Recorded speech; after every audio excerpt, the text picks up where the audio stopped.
नमस्कार, स्वागत है आपका आज हमारे चैनल पर। दोस्तों, आज जिस शख्सियत से मैं आपको मिलवाने जा रही हूँ उनकी मुलाकात आपसे पहले भी हो चुकी है और वो भी हमारे इस चैनल के माध्यम से। जी हाँ, जब उनके किताब का विमोचन हुआ था तब वो आप सभी से यहाँ रूबरू हुई थी। आज फिर से हम उनसे बात करेंगे और अधिक गहराई में जानने की कोशिश करेंगे कि कवियों और स्त्रियों के बीच आज के यानी कि वर्तमान युग में क्या चल रहा है और किस तरीके से स्त्री जो कविताएं करती हैं या फिर कविता विमोचन करती है उसको किस तरीके से देखा जाता है। तो चलिए बिना देर किए हुए आज बात करते हैं फिर से डॉक्टर कंचन लता जायसवाल जी से। स्वागत है मैम आपका फिर से हमारे इस शो में। सबसे पहला क्वेश्चन जो मैं आपसे पूछूंगी वो ये है कि महिला कवि लेखकों का दौर चल रहा है, तो इसे आप किस अंदाज में देखती हैं या फिर किस परिप्रेक्ष्य में देखती हैं? नमस्कार एकता जी। जो आज का समय है उसमें स्त्री लेखन बहुत प्रचुरता से दिखलाई पड़ता है और स्त्रियां बहुत खुलकर अपने भावों को अभिव्यक्त कर रही हैं लेखन के साहित्य के क्षेत्र में, और ये एक बहुत अच्छा संकेत है हमारे समाज के लिए भी। और अगर हम इसे पॉजिटिव रूप से देखें तो एक बहुत अच्छा संकेत माना जाएगा। स्त्रियां जो अपने भावों को अभिव्यक्त कर रही हैं और खुल करके अपनी किताब है, कविता है, कहानियाँ हैं, इसके माध्यम से अपने विचारों को रख रही हैं, ये समाज के लिए बहुत शुभ लक्षण है। वर्तमान समय में कवि चेतना या फिर कवि कर्म को किस तरीके से देखा जाता है? एकता जी, जो वर्तमान हमारा समय है वो एक बहुत जटिल समय है।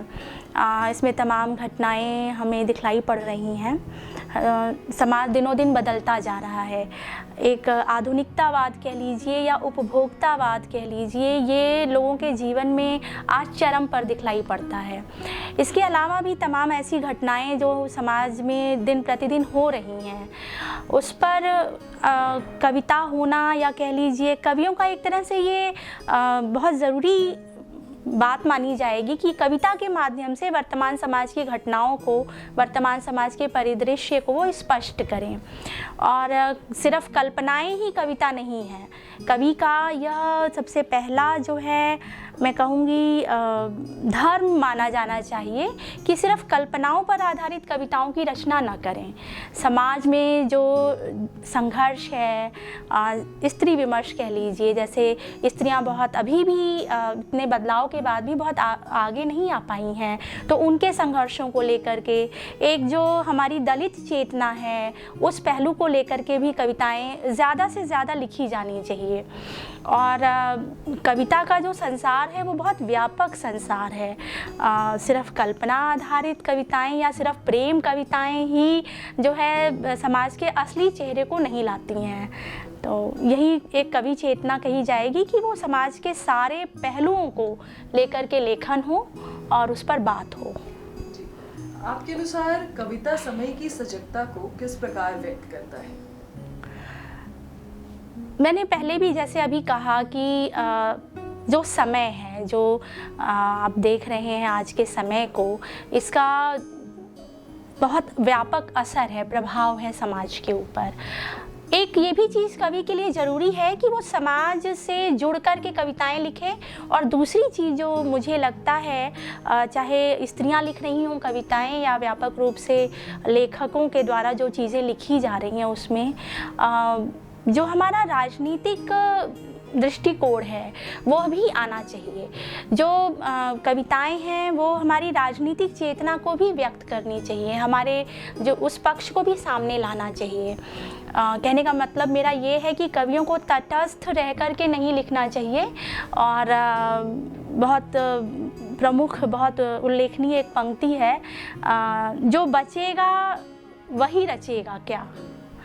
तो हमें हमेशा अपने को बचाव की भूमिका में नहीं रखना चाहिए, एक संघर्ष की भूमिका में। अगर हम कवि हैं और कविताएं लिख रहे हैं तो हमें एक संघर्ष की भूमिका में भी दिखना चाहिए। हर मुद्दे पर बात करनी चाहिए और किसी भी पक्ष को गैर ज़रूरी मान करके या उसको नकारना या उसकी तरफ से उपेक्षा का भाव रख करके कविता नहीं करनी चाहिए। तो इसी बात पे अब आप ये बता दीजिए कि आपके प्रिय कवि कौन है? मैं काफ़ी लोगों को पढ़ती रहती हूँ। हिंदी साहित्य में अगर देखा जाए तो कुंवर नारायण जी की कविताएं मुझे बहुत भाती हैं। मंगलेश डबराल एक बहुत ही उल्लेखनीय कवि कहा जाना चाहिए। उन्होंने अनुवाद के माध्यम से भी विश्व कविता को भारतीय परिदृश्य में प्रस्तुत किया है। बहुत उल्लेखनीय काम है उनका। इसके अलावा अनामिका जी हैं जो बहुत अच्छी कविताएं लिखती हैं। इस महिला लेखिकाओं में, महिला कवियों में एक सशक्त कवि हैं। गगन गिल को मैं बहुत रुचि से पढ़ती हूँ। गगन गिल की कविता बिल्कुल अलग स्वाद की कविता होती है। और नीलेश रघुवंशी आज की कवयित्रियों में बहुत ही सशक्त कवि हैं। इसके अलावा जो है अनामिका, अनुराधा सिंह बहुत अच्छा लिख रही हैं आज के समय में।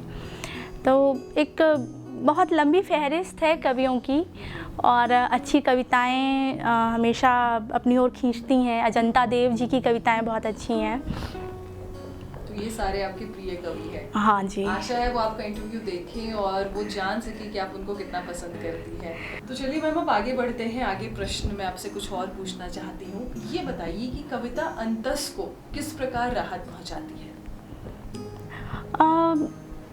जब मेरी कविता संग्रह स्त्रियाँ और सपने बनकर के तैयार हुई और मुझे उसमें अपना एक आत्मलेखन, आत्मवक्तव्य देना था, तो उसमें भी मैंने लिखा कि जो कविता है जो मैं लिख रही हूँ और एक कविता संग्रह के रूप में मेरी जो एक किताब आ रही है, उसे मैं इसलिए लिख रही हूँ क्योंकि कविता न केवल मेरे मन के भावों को व्यक्त कर रही है, बल्कि मेरे मन के जो अंधेरे कोने हैं उनको भी, उनके पक्ष को भी रख रही है।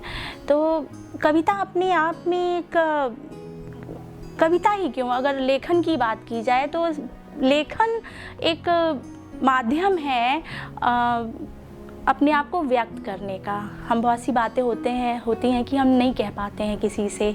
हम बहुत सी चीज़ें छिपा कर रखते हैं, दबा कर रखते हैं। वो एक बाद में ग्रंथि का रूप ले लेती है। लेकिन अगर हम उसको लिख दें, किसी रचनात्मक तरीके से व्यक्त कर दें, तो हम उस जो एक ग्रंथि या अंधेरा हमारे भीतर बनेगा, उससे हम उबर जाएंगे।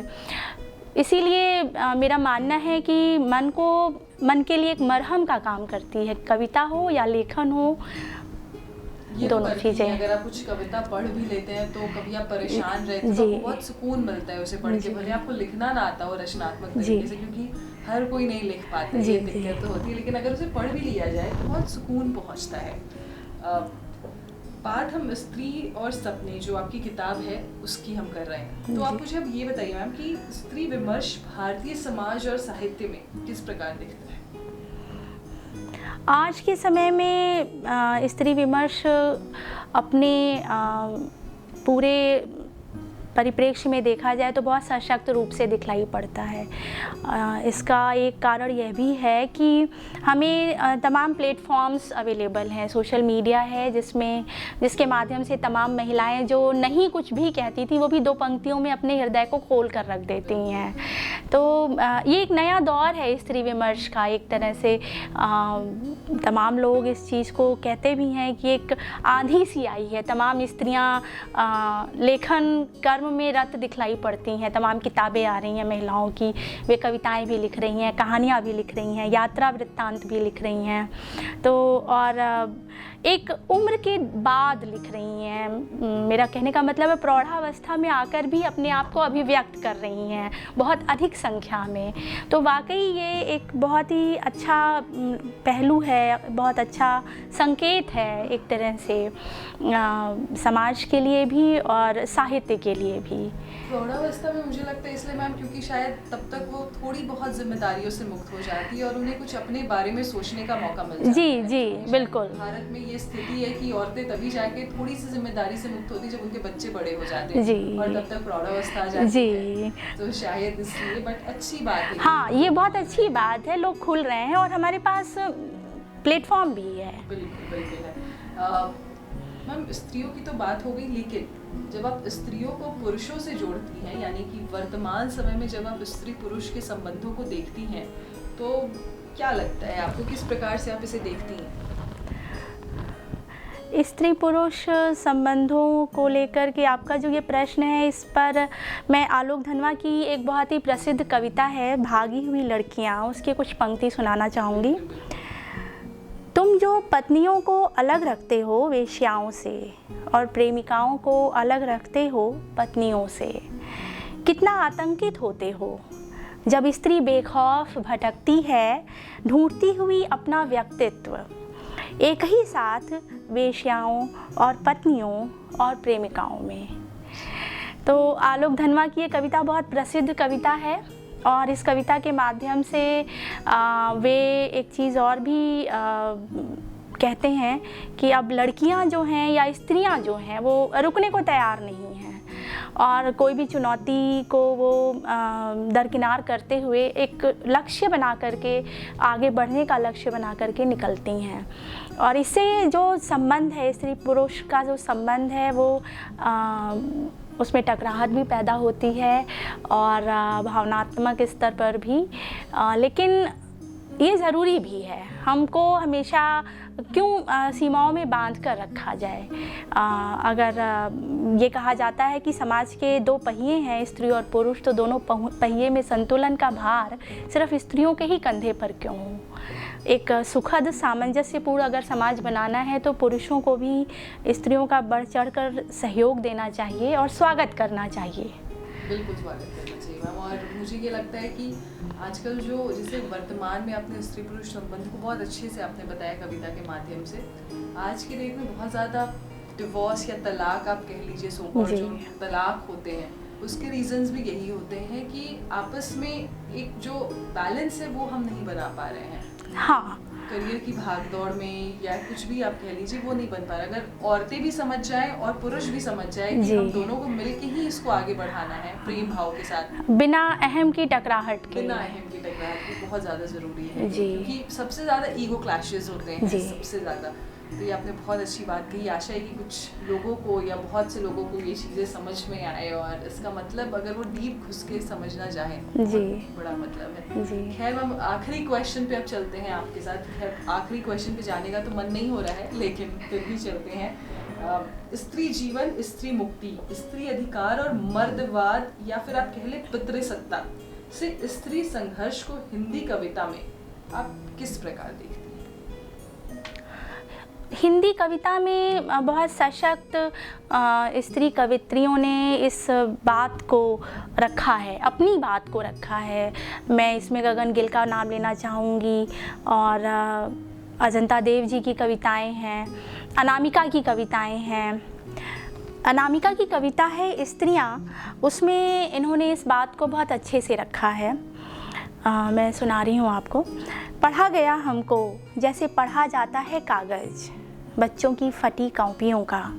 चना जोर गर्म के लिफाफे बनाने के पहले देखा गया हमको जैसे कि कुफ्त हो उन्नींदें देखी जाती है कलाई घड़ी। अल सुबह अलार्म बजने के बाद सुना गया हमको यूं ही उड़ते मन से जैसे सुने जाते हैं फिल्मी गानों को सस्ते कैसेटों पर ठसाठस भरी हुई बस में।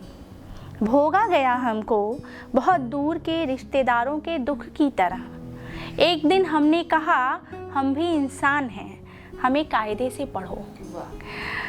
तो अनामिका अपनी इस कविता में एक तरह से ऐलान करती हैं उस पितृसत्ता के खिलाफ कि हमें नकारो नहीं, हमें उपेक्षा से मत देखो, हमारे अधिकार हैं।